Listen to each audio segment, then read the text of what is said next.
Deep in the shadowed hollers of Kentucky, where mountains swallow secrets and silence becomes a law of its own, a boy, barely 13, stood at an altar.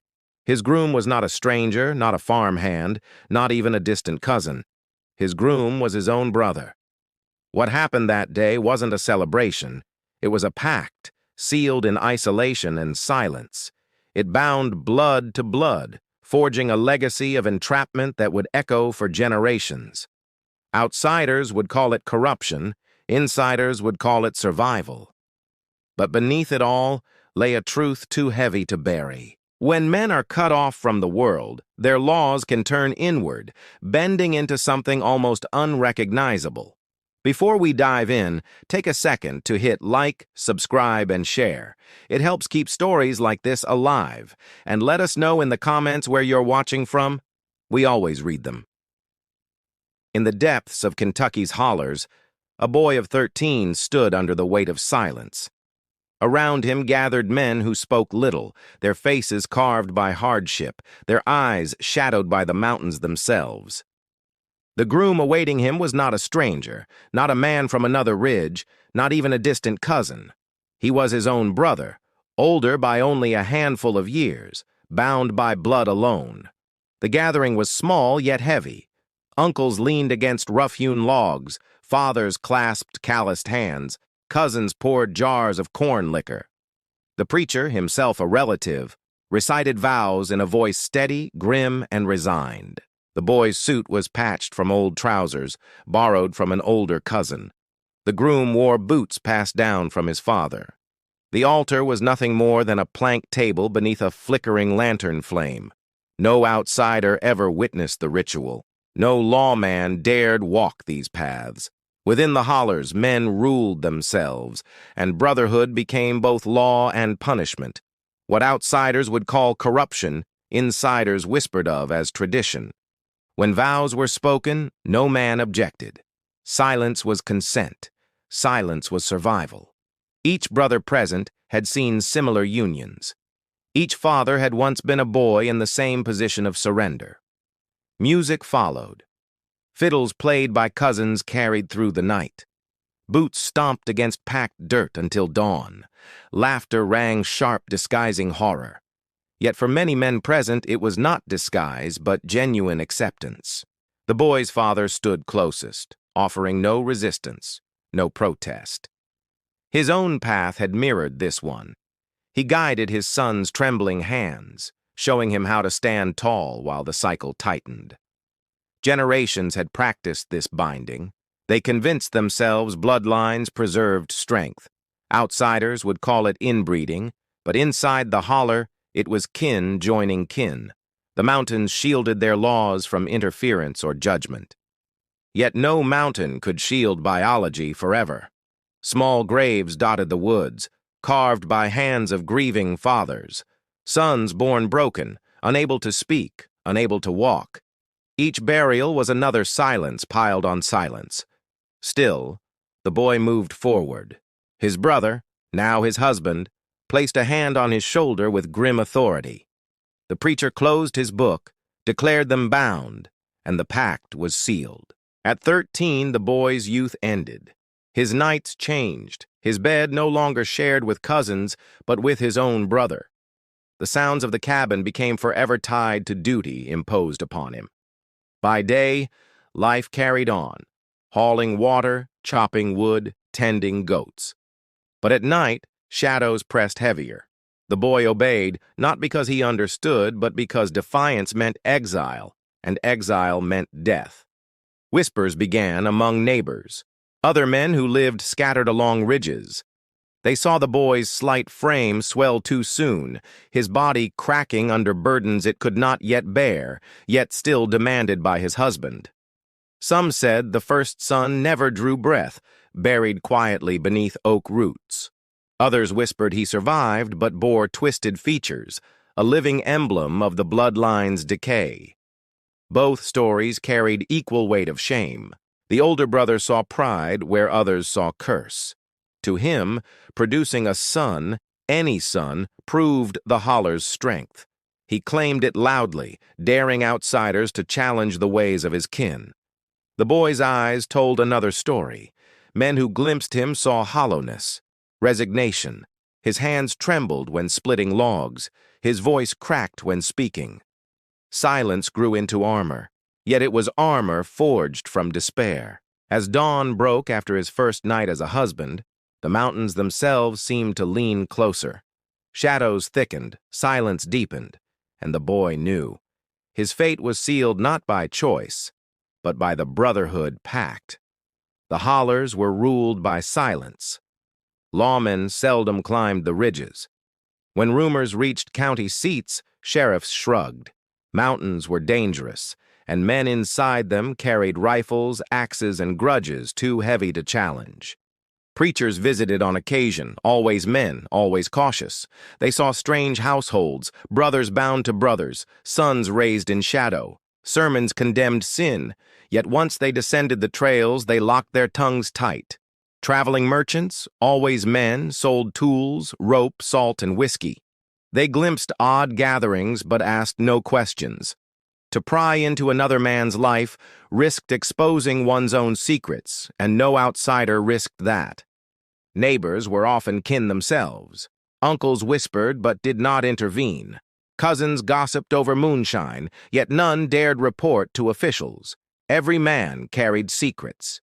Exposing another's would mean his own shame revealed. The silence became armor. It was passed down from fathers to sons, repeated until it was indistinguishable from law. No man dared speak against tradition, for the cost of rebellion was exile. Exile in the mountains meant death. A man without kin had no food, no roof, no protection from wolves or rival clans. Silence kept men alive, even if it condemned others to ruin. The boy-turned-husband lived inside this cage. His brother demanded obedience, his father enforced tradition, his uncles upheld the pact. Each man around him believed silence protected the Holler, though it devoured generations. When deformities appeared among sons, silence deepened further. Small bodies were buried beneath sycamore trees. Fathers dug graves at night, their hands blistered from shovels, their eyes staring into shadows rather than confronting the truth. Occasionally, a traveling preacher caught sight of sickly boys. He returned to town whispering of curses. Yet other men mocked him, insisting mountain blood was pure, mountain laws unshakable, mountain silence eternal. Whispers reached county clerks. Records grew suspicious, names repeated, ages blurred. But officials avoided confrontation. Mountains were treacherous, and confronting armed brothers meant risking bloodshed. Safer to let the Holler police itself. Within cabins, silence governed every corner. A boy could scream into the night, yet no man answered. To hear meant acknowledgement. Acknowledgement demanded action. Action risked dismantling everything generations had built. Men convinced themselves they were preserving strength. They cited scripture in fragments, twisting words to justify brother binding brother. The louder the rumors spread, the tighter they clung to silence as shield.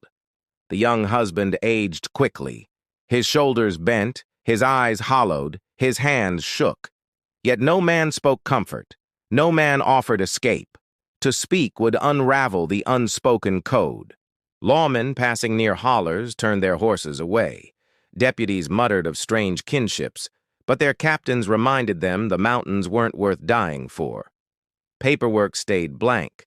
Silence filled the records. Even outsiders who suspected the truth rarely pressed deeper. Journalists avoided roads where rifles gleamed in shadows. Merchants sold goods without eye contact. Preachers muttered warnings, but never returned. Silence smothered every outsider voice. And so the pact remained unbroken. The boy's life continued inside a fortress built not from stone, but from unspoken oaths among men who believed silence equaled survival, no matter the cost. The mountains stood watch, ridges echoing footsteps, rivers carrying whispers, yet nothing escaped. Silence was king, and in that silence the boy, his brother, and every man around them were bound forever. The Holler slept each night under heavy stillness, a stillness heavier than any chain. For in the silence of the mountains, freedom itself had become a prisoner of men. Generations of men in the Hollers built their world on bloodlines. Sons became husbands, brothers became partners, fathers became enforcers. Each oath repeated the last, forging a chain that reached back further than memory. The belief was simple: keep outsiders away, keep blood pure. To outsiders it looked like corruption, but to men within the mountains, it was order. Blood bound to blood meant strength beyond intrusion. The cycle created sons who carried visible burdens. Some were born silent, never uttering words. Others twisted in limb, their bodies unable to carry the weight demanded of them. Graves multiplied under oak and ash. Yet even those graves reinforced tradition. Men muttered that flawed sons were punishments from above, tests of loyalty. They buried them quietly, then returned to cabins where brothers lay beside brothers, repeating the cycle. The boy, now husband, soon fathered sons too. Neighbors whispered of infants who lived only hours, their breaths shallow, their bodies frail.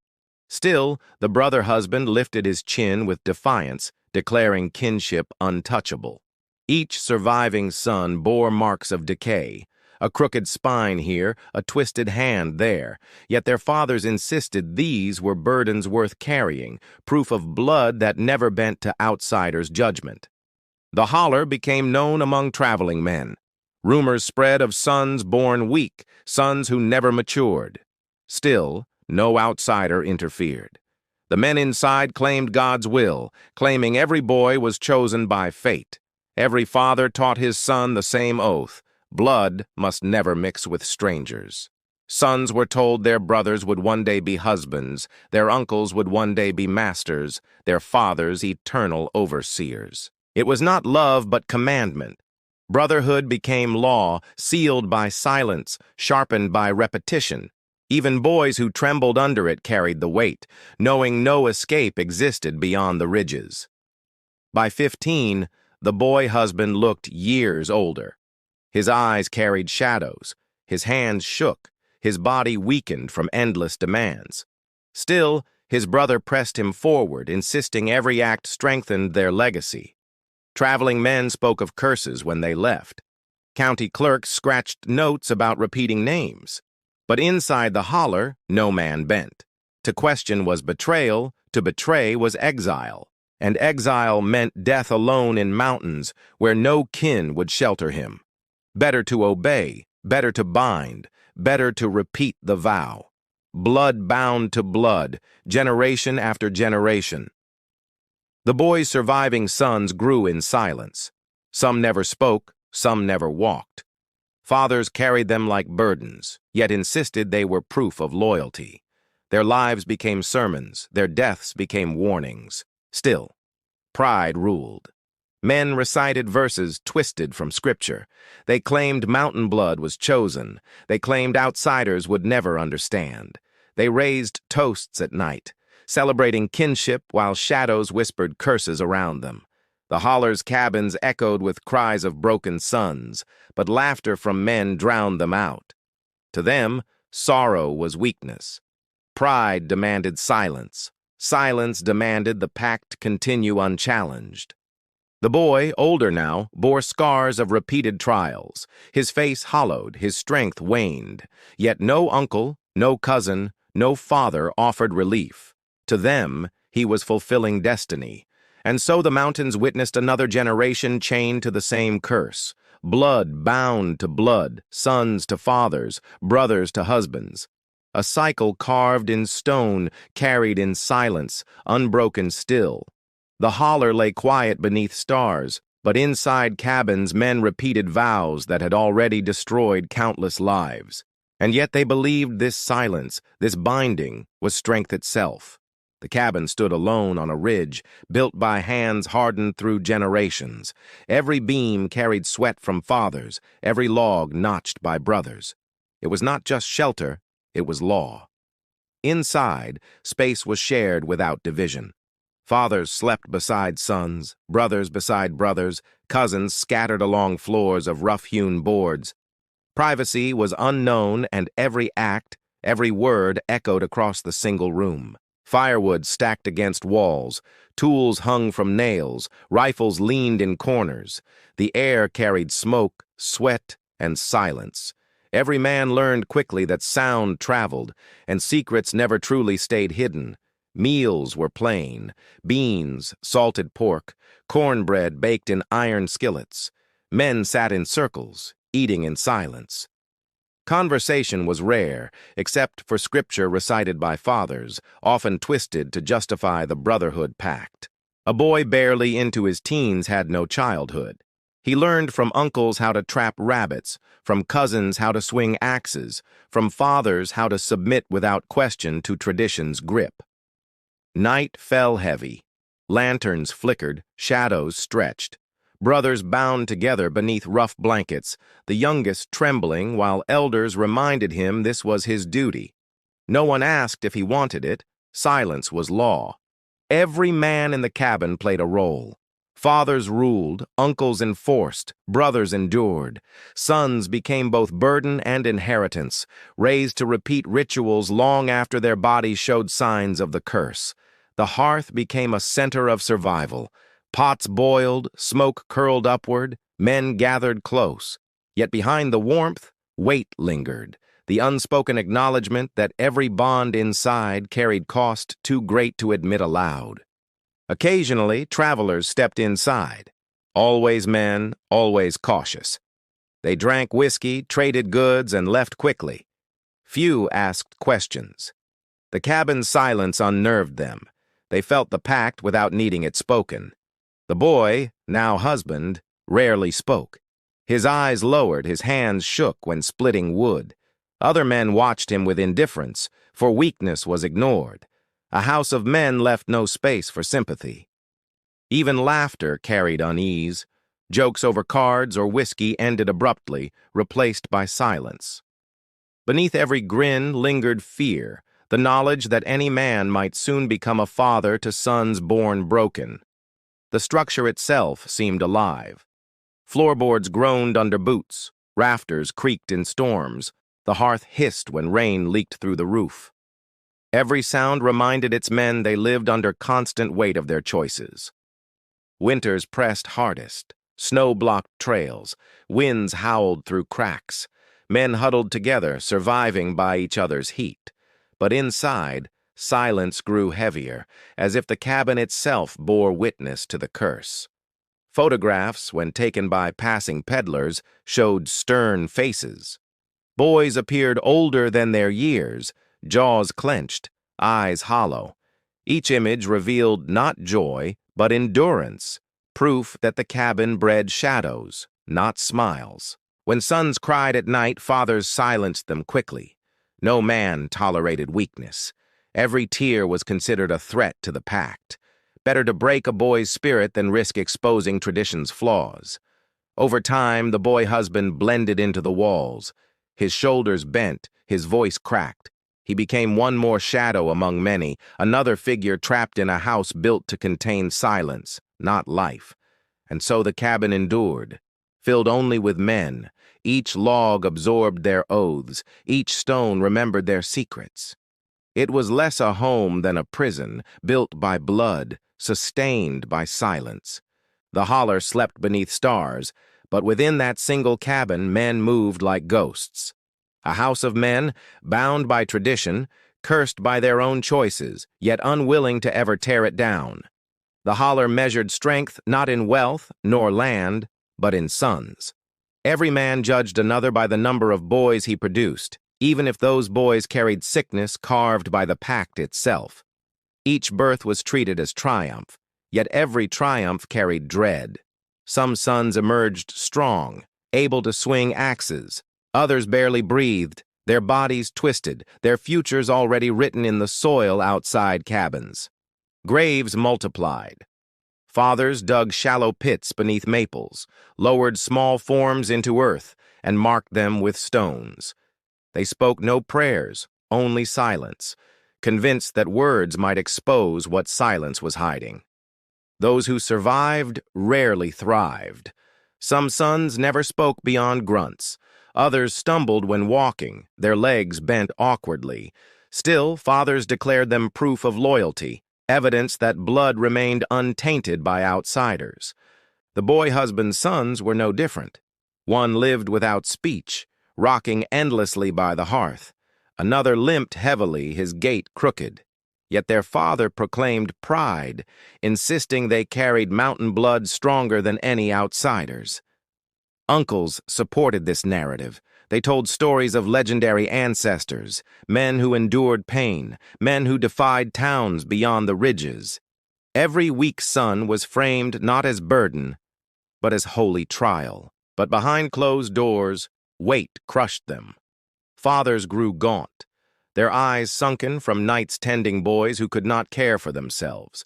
Exhaustion gnawed at them, though no man dared admit such weakness aloud. Older brothers often became caretakers. Boys scarcely grown themselves carried siblings who could not stand, spoon-fed those who could not chew, and listened to endless cries through nights when sleep never came. The holler turned into a house of burdens. Every cabin echoed with the sounds of struggling boys. Yet the pact demanded silence, demanded pride, demanded that no weakness ever leave the mountains. Some sons grew strong enough to carry rifles. They trapped game, hauled logs, and hunted deer. Fathers paraded them proudly, ignoring their other brothers who lay quiet, reminders of curses they could never name. The boy husband aged quickly, his body bent from endless toil, his shoulders carrying both firewood and broken sons. Still, he never resisted. Silence pressed him forward, convinced rebellion would cost more than obedience. Cousins watched silently, afraid. Each knew his turn would come, each knew the burden awaited. To resist meant exile, and exile meant freezing alone, without kin, without shelter, without hope of survival. Merchants whispered about strange boys inside cabins. They spoke of sons who never aged properly, who never left shadows. Yet they sold their wares, took payment, and left quickly before rifles reminded them to stay quiet. Preachers returned with rumors. They claimed curses haunted the Hollers, punishments for sins unspeakable. Yet no congregation acted, for fear outweighed compassion. Silence in towns mirrored silence in mountains, binding both worlds together. The boy husband's strongest son grew tall yet silent. His eyes looked distant. His voice rarely came. He carried water and split logs, but his silence was heavier than the buckets he hauled. Even laughter became burdened. When men gathered for cards, jokes fell flat. Every man knew laughter disguised graves nearby, sons lost, futures erased. The holler laughed anyway, as if defiance itself kept them alive. And so the burden grew heavier each season. Sons carried by fathers, fathers carried by silence. The cycle bound every man, trapping him inside chains forged not by outsiders, but by his own blood. At night, the holler seemed to sigh. Wind rattled cabins, wolves howled from ridges, and within, boys whimpered quietly. Fathers listened, uncles stirred, brothers stared at ceilings. None spoke. Silence ruled. Burden remained. Word of the holler traveled slowly.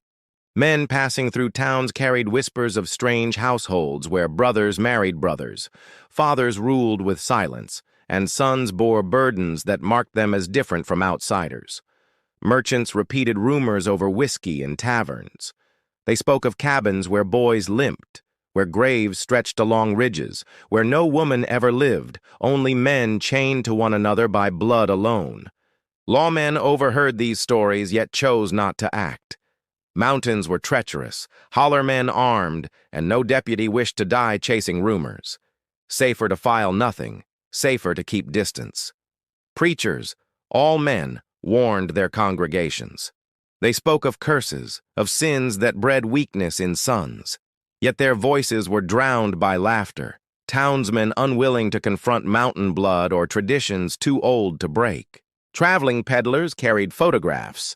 Images showed stern men with hollow eyes, boys too frail for their age, cabins leaning like skeletons. Outsiders stared, uneasy, yet dismissed them as exaggerations spun by drunken traders. Still, whispers grew persistent. County clerks noticed names repeating across generations, ages overlapping strangely. Brothers listed as husbands, sons recorded as offspring of uncles. Records blurred intentionally, but patterns were too clear to ignore. Some officials spoke privately of intervention, yet sheriffs reminded them rifles lined hollers, trails vanished into thickets, men defended every ridge with blood. No lawman wanted war against a mountain filled with desperate brothers. Travelers described seeing sons rocking silently on porches, their eyes empty, their mouths never forming words. Others spoke of graves too numerous for one household.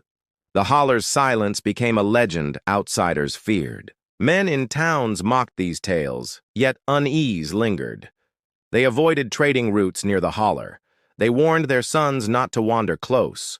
Silence may have bound the Holler, but fear bound outsiders. The boy husband's presence even reached gossip in nearby markets. Men whispered of him marrying his brother at 13, fathering sons already broken, yet never abandoning pride. Some called him cursed, others called him stubborn. Folklorists, always men, came seeking stories. They wrote of curses, of mountain shadows, of sons buried too young. Yet their accounts stripped weight, turning suffering into curiosity, rather than acknowledging silence's crushing power. For the men within, whispers meant danger. Outsiders asking questions threatened their secrecy. Rifles were polished, trails blocked, and travelers warned not to linger. Any man who pried too deep risked never leaving. The boy husband heard these whispers. His brother, now husband, grew paranoid. He claimed outsiders wanted to steal sons, seize cabins, erase bloodlines. His voice cracked with anger, hiding the dread creeping through every word. Cousins muttered of betrayal. They suspected clerks would eventually act. Preachers would eventually send lawmen. Yet fear kept them loyal. Better to endure silence than risk losing every ridge to outsiders' judgment. Merchants passing through Hollers sensed tension. They saw men grip rifles tightly, eyes narrowed with suspicion. Deals were rushed. Words exchanged briefly. The mountains seemed hungrier, shadows thicker, silence more suffocating. Yet despite whispers spreading, no intervention came. Outsiders lacked courage, officials lacked will.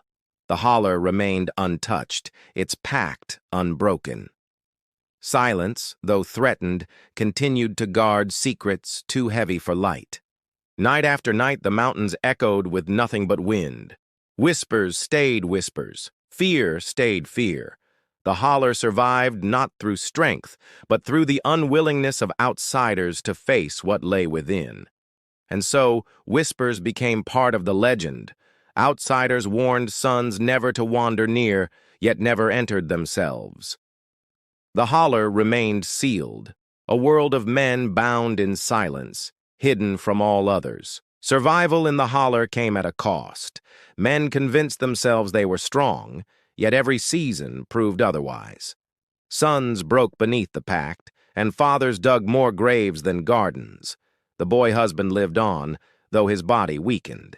His shoulders stooped, his breath grew shallow. Each son he carried forward deepened both his pride and his punishment. Survival was not salvation. It was torment. Brothers defended the pact as honor. They raised whiskey jars, toasted mountain blood, and cursed outsiders. Yet behind closed doors, they buried silent sons in shallow earth, pretending pride outweighed the weight of endless loss. Each winter carved scars. Men staggered under hunger, tending sons who could not walk, carrying boys who never spoke. The mountains gave no mercy, and still men refused to change the rules binding them.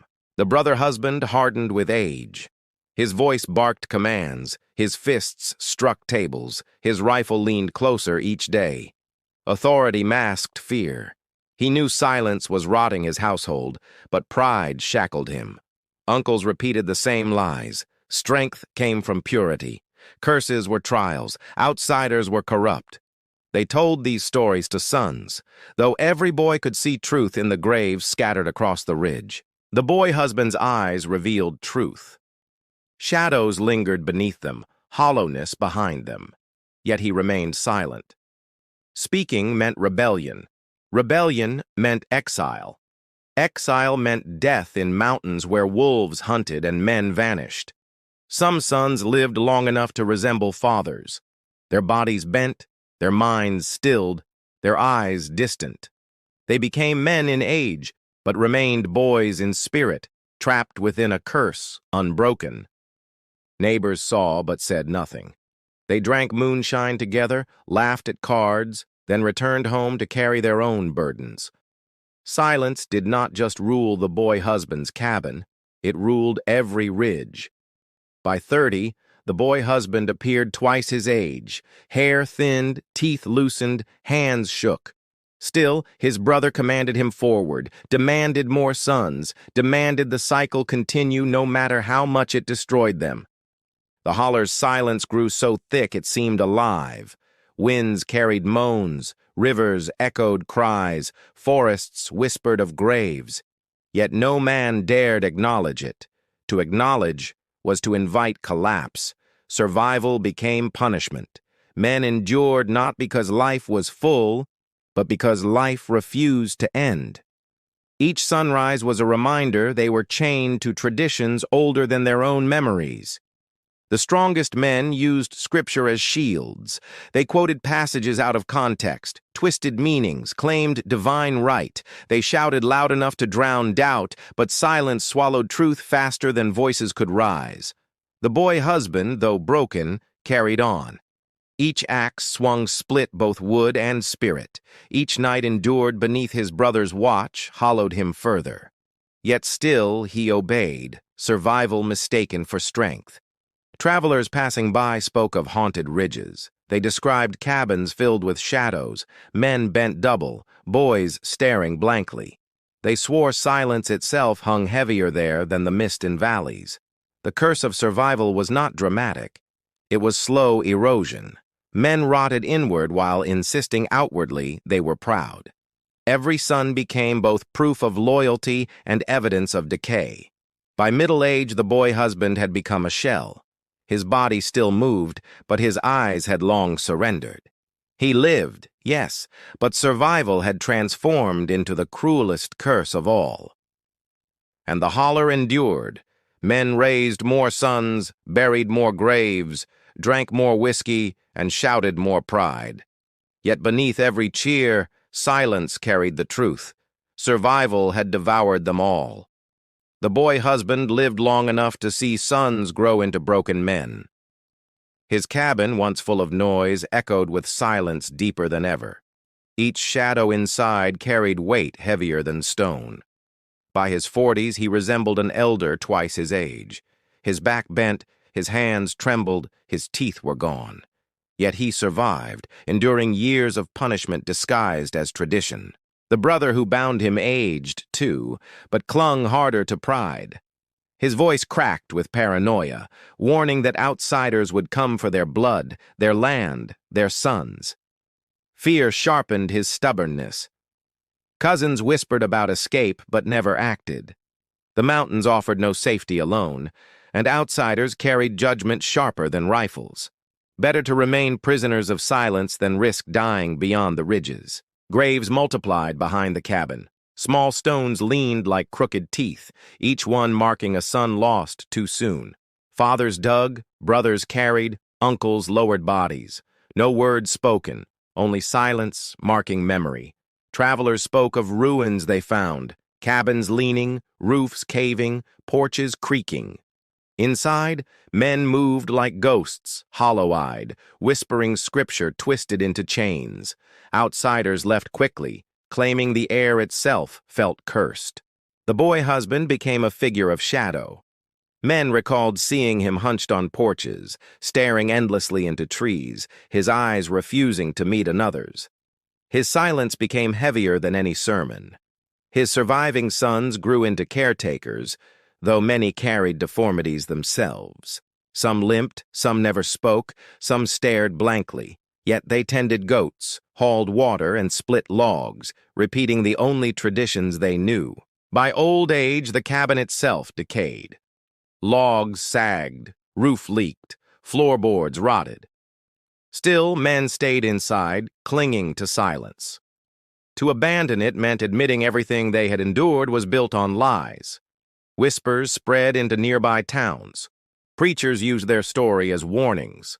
Merchants mocked them as curiosities, but none intervened. The holler remained alone, its silence unbroken, its men chained to blood forever. The boy husband eventually died quietly. Some said he passed in his sleep. Others claimed he collapsed on the porch, staring into ridges as if expecting answers from shadows that never spoke. His brother followed later, bitter and defiant to the end. He left behind warnings etched in silence, teaching sons that pride was worth more than truth, even as graves outweighed survivors. The cabin finally fell. Walls collapsed inward, logs melted into earth, weeds overtook graves. Outsiders wandering near felt chills, claiming the ground itself remembered whispers of vows spoken where blood bound blood. Yet memory did not vanish. Records lingered in county books, photographs in travelers' satchels, stories in tavern corners. The Hollers men became legend, not for strength, but for silence that consumed generations. Every survivor bore scars. Sons who escaped to towns carried whispers with them. Men stared, mocked, or pitied, yet shadows followed. No one fully escaped what the mountains had carved into their blood. The boy husband's story became more than one life.